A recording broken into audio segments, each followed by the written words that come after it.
Greetings. I'm Michael Ray Mathews, Senior Fellow for Religious Affairs with People for the American Way. Welcome back to this IG Live series, The Race Set Before Us, a conversation on faith and the Black vote. I am excited to be back for the third installment in this conversation, and I am joined by my colleague and sometimes boss from the People for the American Way team, Raquel Jones, who is the Vice President for Campaigns and Programs. Raquel leads a portfolio that includes political strategy, candidate endorsement, leadership development, religious affairs, artist engagement, national field organizing, and advocacy. I lost my breath. Right. I'm exhausted hearing it. Welcome, Raquel. Thank you. Thank you. And we are joined by the Reverend Jeremy McCants, or Pastor J. Jeremy is a faith-rooted organizer with the East Bay Alliance for a Sustainable Economy, or EBASE. He's also an active clergy leader with the African American Religious Affairs Program of People for the American Way. And he is the interim pastor at Imani Community Church in Oakland, California. Welcome, Pastor J. It's good to see you, dear brother. You need to unmute yourself at some point. I'd love for us to open this time by naming an ancestor that we wish to bring into this space and into this conversation. Who is in the cloud of witnesses for you today? And I'm happy to begin, as I have before, by naming Deacon Curtis Winston of Trinity Baptist Church in Los Angeles, California. This gentleman is the one who greeted me when I was 19 years old, in college, living away from my family, about 25 minutes away from Compton, California, in LA, near the University of Southern California, on an election day, a county election day, and asked me if I had voted. And when I explained to him that my day was so busy that I couldn't figure out how to drive back to Compton, where I was registered to vote, he reminded me of all the lives that were lost and all the labor and love that was invested in giving me the right to drive 25 minutes home to vote. And it is from that conversation that I made a commitment that I would never miss another election. So I wish to bring the spirit of Deacon Curtis Winston into this space. Ashe. Raquel, who do you bring into this space? So I've been actually thinking about this since their first conversation, and there were a lot of people who came to mind. But today, my great grandfather, Noah Brown, is on my heart.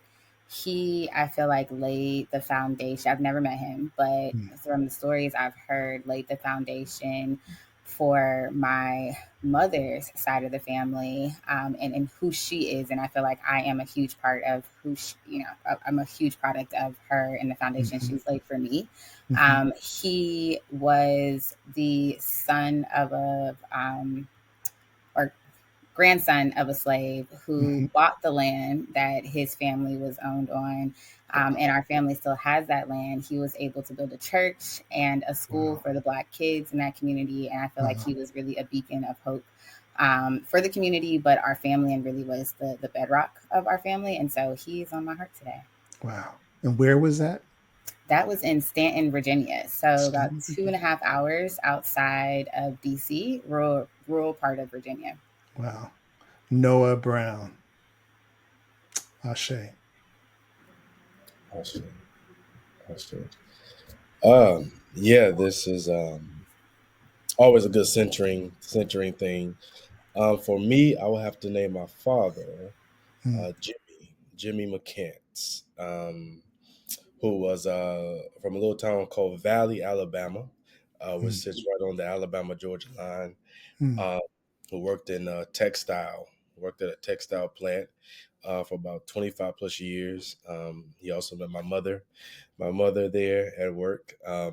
But I bring him up, his life and his legacy, because I vividly remember after Barack Obama was elected, and my dad he was one of the main Black men in my life who taught me not to be afraid of my tears, Mm-hmm. right? And the very morning after Obama was elected, he was just crying.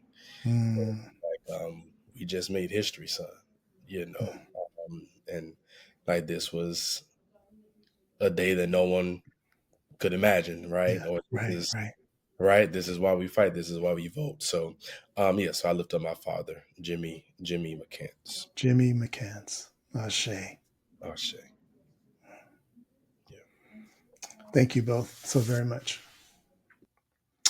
A month ago, People for the American Way launched a sermon toolkit to support clergy who are leading get out the vote efforts in Black congregations and communities.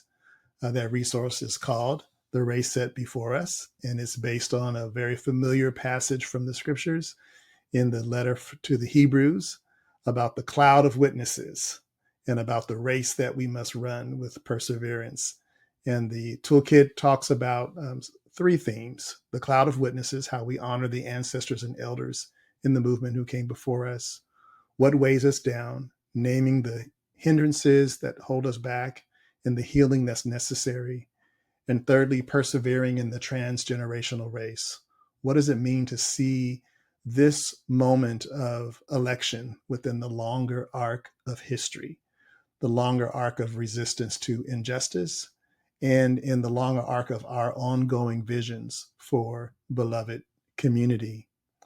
We're trying to place this moment within a historical context, a transgenerational context, to see this race as one that is rooted in the stories and wisdom of our elders and our ancestors, and focused also on the long future of descendants we will never meet. And all of this was developed to support Defend the Black Vote, which is a framework for a program that is a part of the African American Religious Affairs program. I wonder, Raquel, if you could just say a few words about Defend the Black Vote, the campaign, and why it is a priority for People for the American Way. Yeah. So our Defend the Black Vote campaign is a campaign working to combat massive voter suppression with massive voter mobilization, essentially. Through peer to peer texting and social engagement, we are working to reach infrequent Black voters and successfully move those folks to cast their ballot.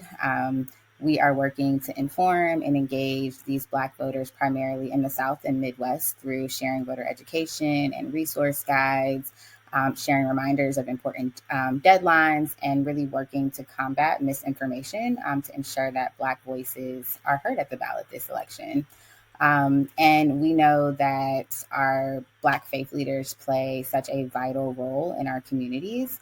And so not only are we working with these faith leaders in order to focus on right now and getting out the vote, but really working to build lasting connections with the communities they serve.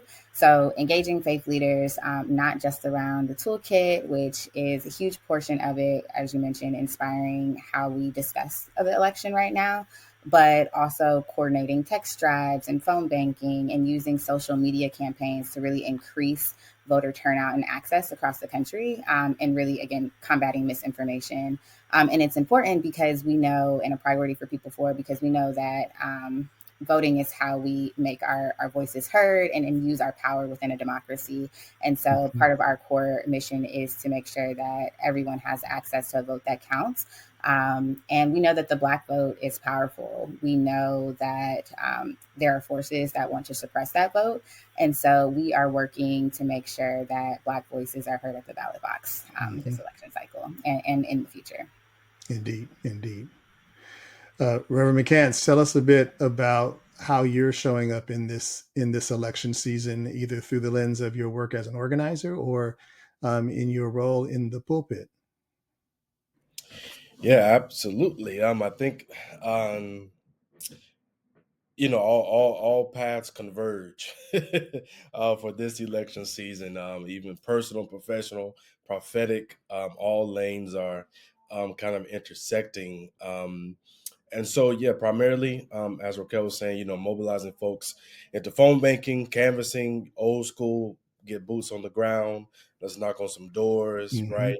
And it's just, centering the need for relationship. I think just with Mm. the election cycle, and again, just given the polarization of candidates, not just even on the national scale, but even on the local, um, scale. It's, folks just feel like it's either this or that, right? And it's like Hmm. no one is willing to have difficult conversations in the middle. Right. And so, yeah, like really trying to utilize, phone banking and canvassing in a more meaningful way, just, which is it's always been that way, right? It's not Hmm. just getting people to vote, but just educating people. Are Hmm. you aware? Are you Hmm. engaged? What will it take to get you engaged? Even if you don't want to engage, do you have a reason that makes sense for why you don't want to engage, right? And so yeah, so that's kind of been on my organizing side, and then on the preaching side, yeah, it's I know we'll get into the toolkit later, and it's and I'm just grateful and blessed to be already a part of a church that social justice is infused into its DNA. Hmm. We have a social justice ministry who preaches on voting and getting out the vote even before I do. Indeed. But yeah, and I don't want to get ahead of myself, but yeah, for me, I think, just alluding to what I just said, around relationship has also been just a notion of identity. Mm. Like who are we, and Right. who do we, in the words of Ben McBride, another dear friend of ours, not Yes. what we do next, but who are we becoming? Who are we becoming? Who are we Yeah. becoming? And and I preach consistently, like we have to live past November 5th. That's right. That's right. We're doing all this work, of course, but yeah, we have to still live after the voting. I Yeah. feel like I feel like one thing that's really hard about this moment as it comes around every 4 years, or really every 2 years, if you are doing this work during the midterms nationally, is how incredibly transactional this conversation can feel. We want people in this moment to come alive to who they are, and to make decisions, to show up, be sure they're registered, get educated, make good, strong decisions, show up, bring their mama, bring all Right. their friends, bring their family, right, and show up for this date. And it is framed as that the invitation is that, Right. but we're really talking about something much deeper when you use the word relationship. When we talk about how this connects to our long history, we're really inviting people into a much more transformational opportunity as opposed to a transactional one. And I wonder if you wrestle with that tension as I see it, and how you wrestle with that tension. And I'm also curious about how how you might reframe this so that it is not such a transactional invitation, or maybe ways that you are in framing it even now to indicate that there's something more than your vote on or before November 5th that is the real invitation in this moment. Yeah. Yeah. Um, yeah. Let me see if I can be succinct. I am a Baptist preacher. But No, just initially, take your time. take my time. So I don't know if you know, but I'm in a doctorate of ministry program at Eden Theological Seminary, with Wonderful. the track, or on the track of ministry in the public square. Hmm. And it was a summer intensive, and I can get the book, but I just remember the language, and I forgot the context too. But what came out of it was, how are we activating people's agency? It was the phraseology of activating people's agency. And so, yeah, I mean, just going from transactional to transformational, I'm definitely taking that already. But yeah, it's, for me, it's been like it's just kind of pivoting people. I think there has to be some more internal work, kind of like the Hmm. framing of, Hmm. Ubuntu, right? I am because we are, Yes. and having folks know that they are a greater part of a whole, right? That no matter how siloed you may think your actions are, everybody's actions has a ripple effect, Yes. right? Yes. And so, yeah, for me, it's really been trying to just pivot and drive people to really, again, go back to the identity piece of like, who are you? Who are you becoming?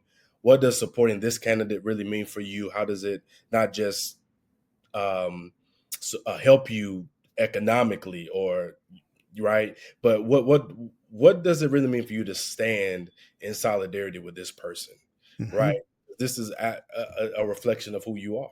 Yeah. And so, yeah, for me, it's been more of again the language of transactional to transformation, because that's just the culture we live in, and Hmm. this Amazon Prime culture, right?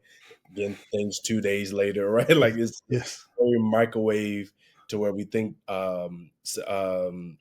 justice happens overnight, and it doesn't.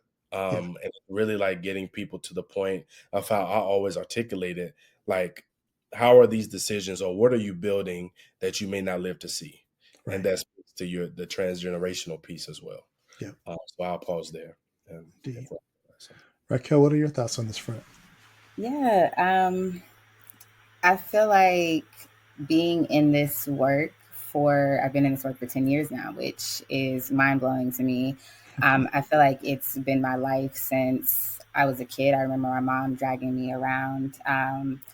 And so I feel like I've always kind of struggled with how do I pull my peers in and how Hmm. do I help them understand that this is not transactional? Like, this is like, politics really touches every aspect of our life. And so I Hmm. loved you saying activating agency, because I feel like that is what I've been trying to do for the last 10 years is touch my peers and my colleagues and help them understand how politics really does touch every aspect. And we don't have to look at it as policy, but like your grandmother's trash being picked up, right? And so really connecting Yeah. something directly affecting their lives into the larger picture. And I won't say that I don't think that I'm good at it yet, but in this season, it's been really refreshing to see some of my friends like just kind of understand and make the connections for their family. So it's like, Hmm. okay, some of the things that I have been saying to you have actually stuck, and now you're having those conversations in your communities. And so I'm starting to see some of those conversations that felt very transactional in the moment Hmm. actually be transformative in this moment, and that now my peers are really stepping up and really creating that agency for other folks in their homes and their communities. And Yeah. so I think a lot of it is like back to you said relationships, building those relationships, connecting the dots, and how we all are, it's bigger than all of us and we're all connected. And Hmm. you know, in essence. Yeah, I appreciate both of your reflections on this front. I think that there is a way in which we like hearing you, Raquel, talk about these ongoing conversations you've been having with your peers and about the fruit that's being born out of you having these conversations. Like that's about understanding that this is not a single conversation for this election season, Mhm. right? And so you're going to transact. Even the conversation is transactional because we're just trying to get you to turn out and vote. But like, no, this is an ongoing conversation that we have as people who share community together about how we're going to live together.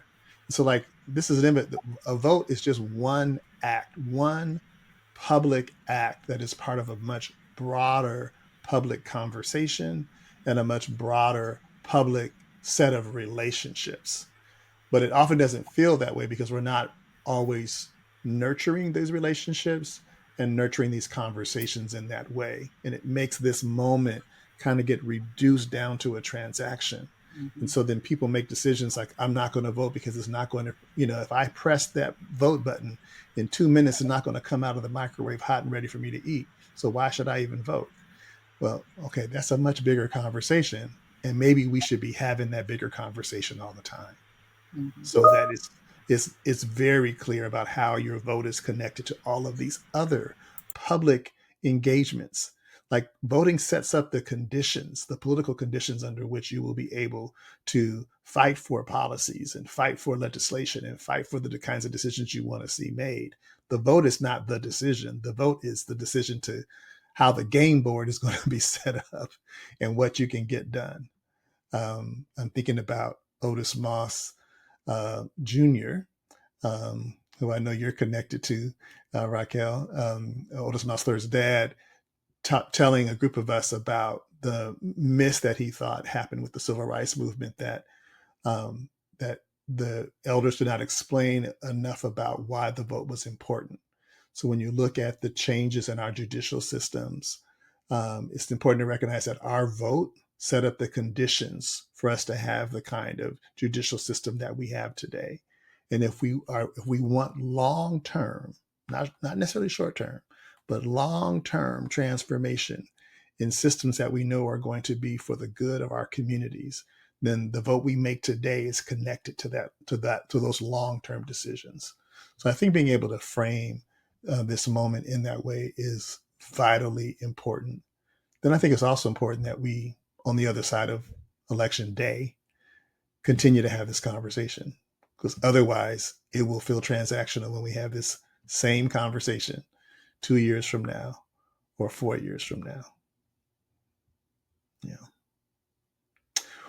What do you think is at stake in this moment when it comes to the needs of the Black community or the Black communities that you are a part of?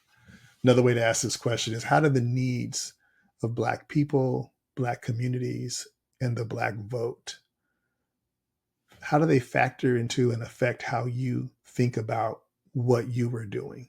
What is the concern, the pain, the hope, the dream for Black people or Black communities that accompanies you as you engage this work, as you stand in the pulpit, as you engage folks in your work as an organizer, as you lead these campaigns, Raquel, and have these conversations with your peers in your community? What are the needs and concerns that impact Black communities? What are those things that are heavy on your heart, front of mind, when you're engaging this conversation with folks today? It's a lot.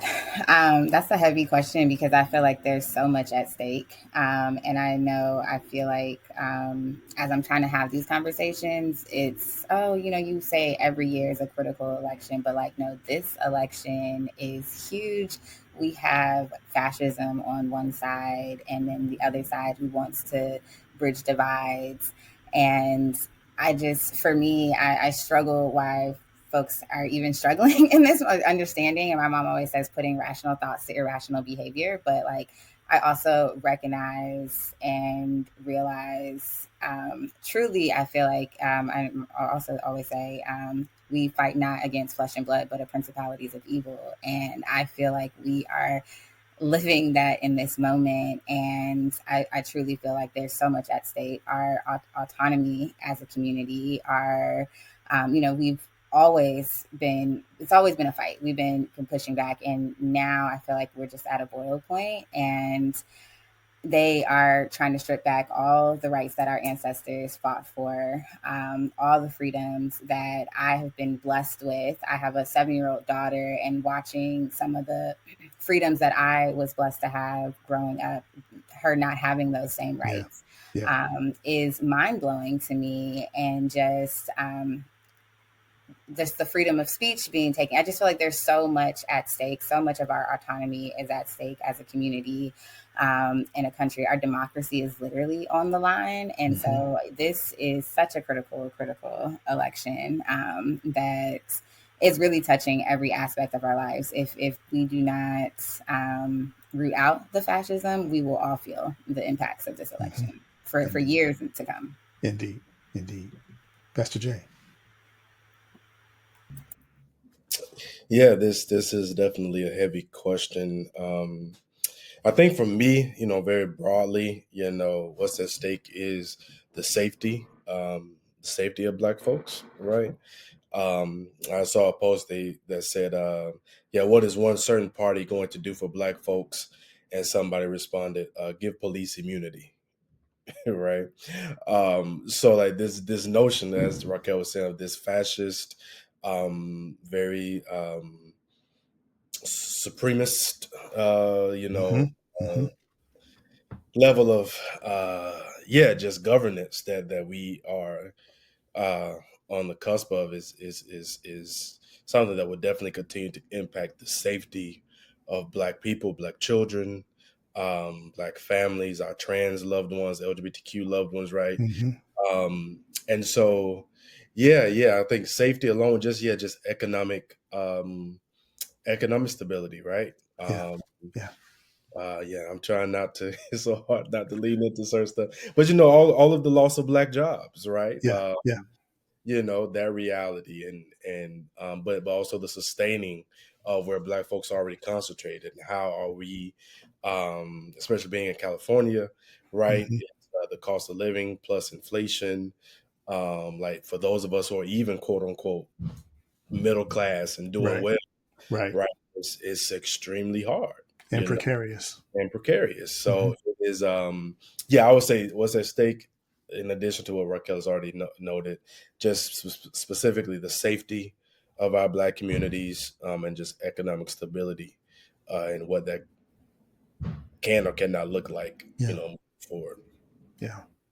Well, let's talk a little bit about the toolkit in that spirit, because I think that the things that you're naming are also things that have historically been concerns that Black people have carried in their hearts around these political cycles for generations, really.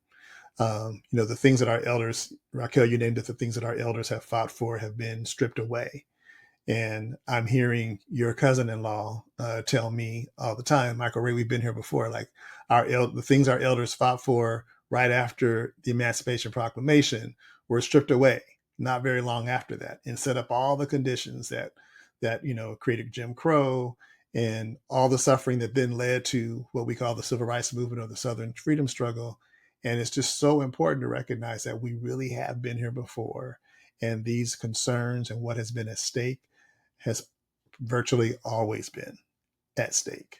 And so we're actually asking a much deeper historical and, yet, dare I say, spiritual question when we ask about why we're trying to show up in this moment, and for what reasons. So the toolkit reflects a conviction that this work is generational, even transgenerational. There are 7 generations living on the earth right now.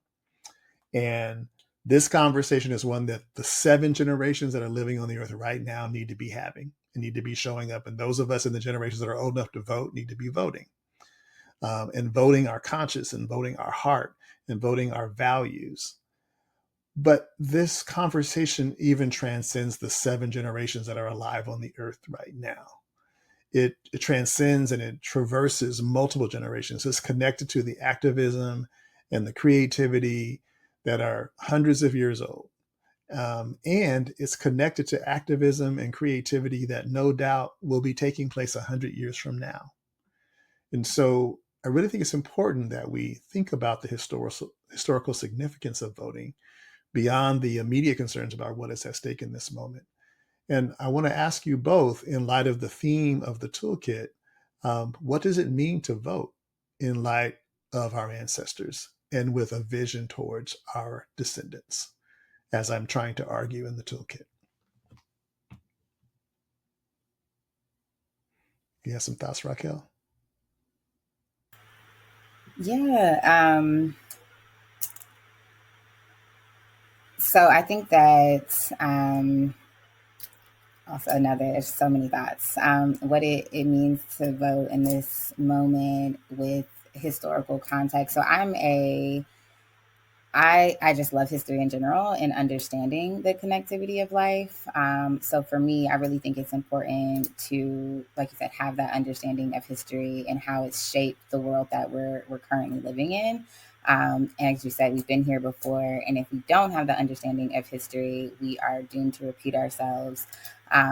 But throughout history, like you said, those cycles of oppression were not happenstance, right? They were strategic, and so being able to Mm-hmm. understand how we got to this place, and how we move forward, I think that we have to have those transgenerational conversations, those co-generational conversations, where everyone is in the room and everyone's perspective has a say in understanding of imagining the future that we really want.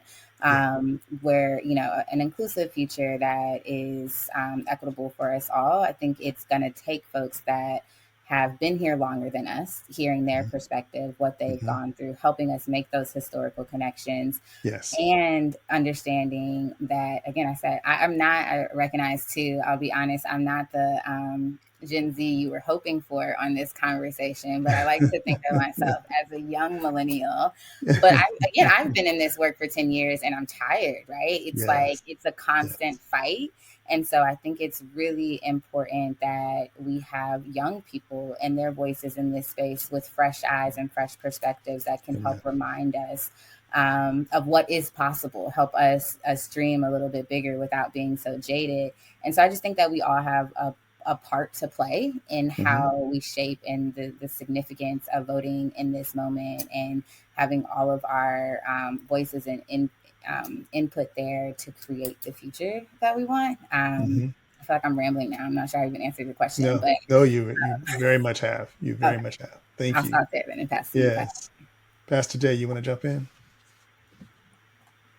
Yeah, yeah.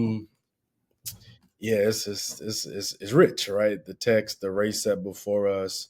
And I was, as I was pondering on it before we hopped on, it's what started to come up to me was you remember the cartoon Speed Racer? Well, Yes. Yes. Speed Racer, right? And when you have all, or not Speed Racer, but also what was it, Wacky Races? Oh my You know, goodness. Wacky, yeah, that's way back, way. But the notion of like these, the races were set to where like each car had its own gadgets, and you could Right. throw off each, you could throw off your competition, and yeah. So I was just starting to picture like the race set before us is not just the race where all the rules apply, right? As Mm-hmm. black folks, right, we learn how to play checkers, then they start playing chess, Right. right? Right. And it's this notion that there is a great cloud of witnesses Mm-hmm. that is room for us, and that that we're hoping we aren't making the same mistakes. And, Mm-hmm.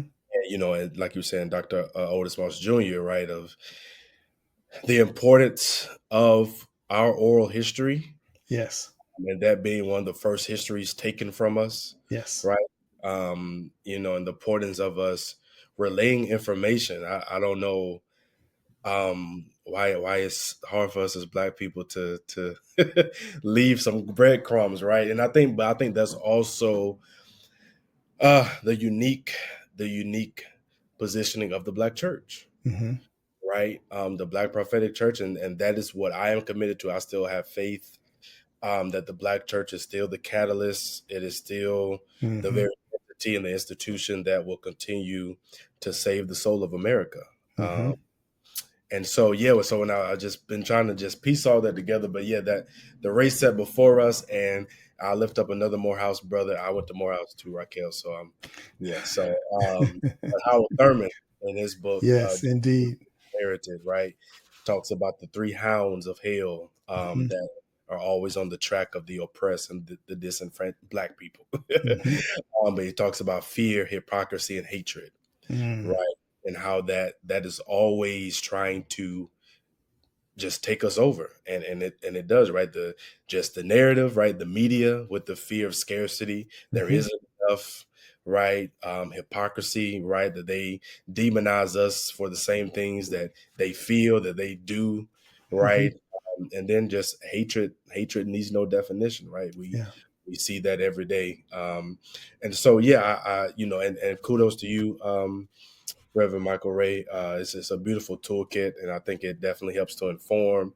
It centers us in the importance of this work, and that the race is set before us. Let nothing weigh us down, because there are others who can throw out enough weight to throw us off track, and Mm-hmm. and being sensible enough, um, that however we end the race, that we're able to hand off those best practices and what we've learned from the race to those who we're passing it off to. Um, Indeed. yeah. Indeed. Let me take us into a bit of the co-generational theme that Raquel brought up a little bit ago by just naming. I'm not recognizing this as we're having the conversation about sort of the co-generational conversation that gave rise to the toolkit itself. Um, my wife and I have a son. He's 28. He lives in Ohio, where he went to school and where he lives with his fiance. And during the pandemic, he was home right after graduation from college, and we started doing communion and Bible study in our house since we were all locked up. So that's what we started doing. And then our son decided to move back to Ohio to be with his beloved. And the one thing he asked was, "Can we still do this? Can we get on Zoom and still do this?" And part of me was like blown, like this PK, still wants to do church, and so we've been doing church once a month. We have communion together over Zoom, and we study the scriptures together. And I guess it was late July, I was still trying to figure out what this toolkit was going to be, and we were scheduled to have a time for study and communion together. And he texted the group and said, "Hey, can we pause a little bit before we start, because the 4x4 is about to happen in the Olympics."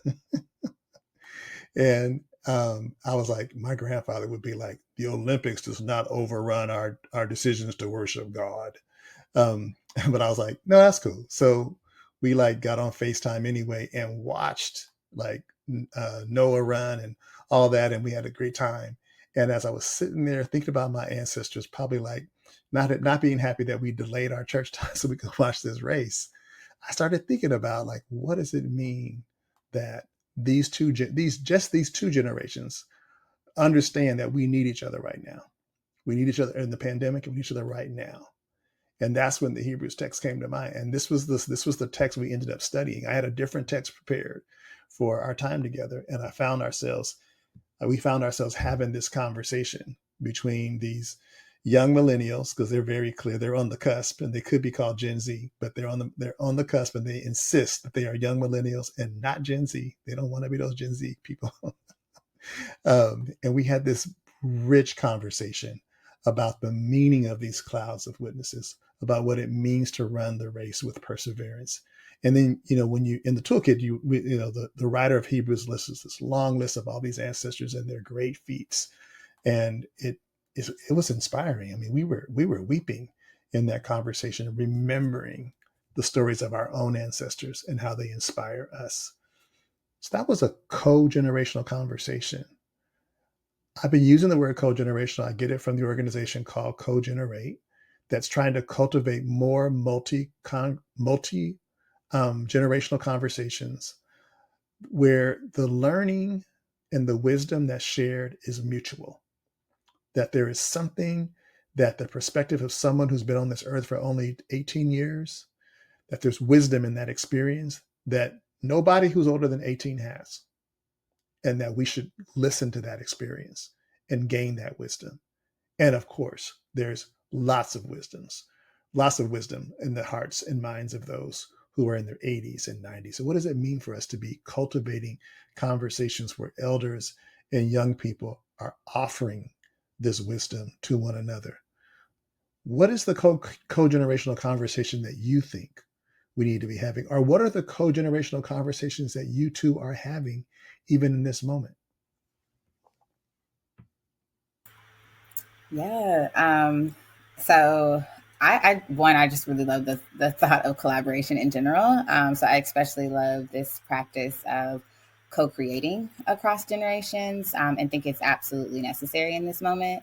It's funny. I had two thoughts when I first saw the question. I thought about, I have a great aunt who's the matriarch of our family who just turned 104 in August. And watching her, she's still super spunky, like full of life, and watching her interact with my 7-year-old daughter and like the stories that she shares. Eden has no like context of like what she experienced when she was a child, but it's just like this mutual like appreciation for life, and watching them together has just been inspiring to me to see that she can learn something from a 7-year-old, which made me realize in my parenting that I too can learn from this 7-year-old. And we had a moment last week, and I'm embarrassed to say I kind of lost my cool. And I recognize I lost my cool, but she recognized I lost my cool, and she's very calm. Like, we also have opposite personalities. And she was like, "Mommy, sometimes you just need to calm down. Like, if you would have just calmed down in that moment, you would have been able to respond better." And part of me was like, you know what, my mama would have said X, Y, and Z. But I also was like, whoa, she was right in that moment. And so recognizing that as a parent, there's something that I can learn from my child. And there's a lot of wisdom in this 7 year old who is helping Yes. me navigate life Yes. right now. And Yes. helping me also understand how I then collaborate with my mother and my, her, or, my elders as well. And it's just been it's funny little experience of myself in my own home and how we can really learn from everyone, and it's necessary in order to create the future Mm. that to improve our future and the future that we want. That's wisdom from the GI generation and wisdom from the Alpha generation. That's a blessing. That's a blessing. That's amazing. Pastor Jay, any thoughts? Yeah. Sorry, I was kind of funny. It just texted me, so I was trying to see if we could possibly get him. But yeah, some of the co-generational what I hope and what I feel like is we gotta get, and it's hard just given the season, but we definitely have to just get back to Black joy and Mm. just learn how to have fun. Hmm. Just everything you just said, right? Just having and centering those family moments and times. And yeah, I think that's what we're really missing of just how to be and be with each other. Yeah. And I think that's again that's lost to a generation too, right? I don't have any living grandparents left, but my last living grandfather, I remember when he was around. He died when he was 84, but around like 79, 80. He Hmm. would always say, if God takes you, I've lived a good life, but it was like once I'm gone, y'all make sure y'all keep coming back together, right? And folks, you just wait in the time, right? You don't think Yes. about it, Yes. and now it's like we ain't gotten together in the last, especially since the pandemic has happened, right? So I think But it's he's good, still speaking. and he's still speaking through me, right? Yeah. Still speaking. He's still speaking. So that and Tareka, I have entered into the parenthood chat myself. So my partner, she has a six. He just turned 6 in August. His name is Nehemiah, um, Mm. and it's been a yeah, definitely a learning curve. And I call it it's a sacred patience.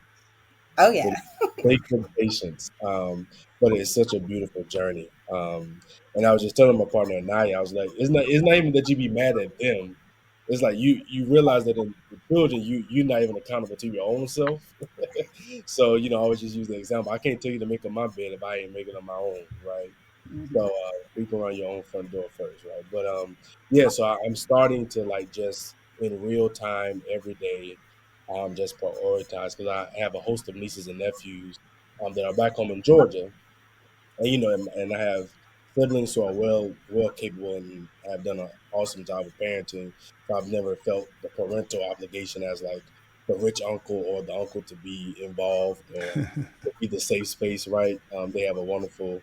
Uh, Everybody is in their own little pockets, but now for me, it's like okay, like having somebody who watches your every move, and is looking at you, and it's like, okay, like I really see what this means to invest, but also to lead by example, right? So I think, yeah, but I think at the core of it is getting back to the joy, getting back to laughing, getting Yeah. back to really embracing and loving on each other, and Indeed. then yeah, continue to like as they say, have one hand reaching towards a mentor, and then one hand reaching back towards a mentee. Love that. Love that. I wonder if we could wrap with any quick reflections you have, Pastor Jay, on your conversation with a young man who we had hoped would be able to join us, Kafandi Zulu, who was a member of Imani Church and had some observations in a conversation among the men in the church that I thought was quite profound. I wonder if you could just briefly say something about that conversation and what you how you think it has um, meaning and implications for this conversation about the vote. Yeah, absolutely. And yeah, it gets tricky. Not tricky. I just think we just learn how to be very specific when it comes to liberation, to inclusivity.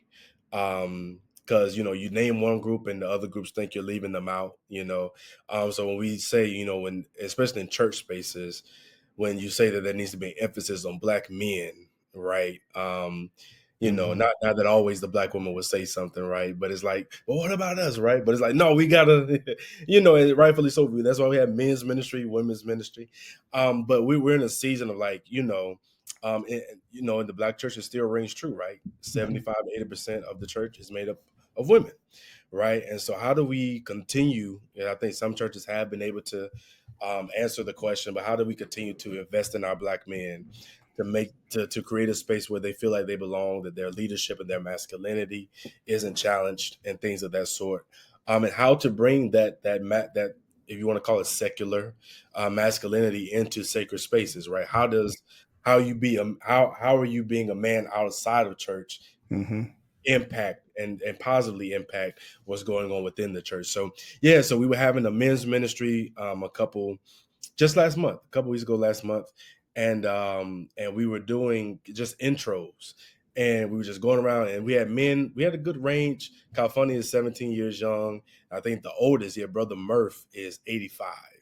So we had 17 85. Yeah. And we were just going around like, introduce yourself, right? And at the end, California was ironically the last one. And oh no, we did another kind of like report out, but he was like, when we did introductions, California he said every man talked about what they did, but not about who they were. Right? He said, I heard about, how you show up for your family, or how you show up at work, or in this space and that space. But I didn't hear anything about what feeds your spirit. Right. I didn't hear anything about what are you reading that's informing your leadership or your mindset. Right. And he just left the room speechless, especially just coming from a 17-year-old, right, out of the, right, just what you explained, right? Yes. And just every man just like just had to take a sit back. It was like, yeah, like, what does this mean? So we've been wrestling with that, and I've been continuing to preach on that, about it's not just primarily about what you do, pushing back against the culture of like our identity is wrapped up in what we are able to produce. Right. That's not the totality of who we are. Right. And it just goes back to what I was saying earlier, but it's not what do we do, but who are we and who are we becoming? Who are we becoming? It informs what we do. Exactly. And so, that was. I loved the story because I felt like it was an invitation to become, an invitation to be, an invitation to bring the fullness of who we understand ourselves to be into this moment, and make this not a transactional moment of turning out to vote, but a moment of being and a moment of becoming more and more of who we know we've been called to be in the world. I want to thank you both for giving me some time today. I want to invite all those who are listening and watching to check out the toolkit online at www.people4.org/faithvote. Old job. The toolkit has analysis and reflections and ideas for preaching, and links to other resources, and recording of our previous live, and then we'll have a recording of this live as well. And in 2 weeks, we'll be back with Dr. Susan Smith and Jordan Dean of Columbus, Ohio. Thanks so much. Peace and blessings to you both. Thank you. Thank you.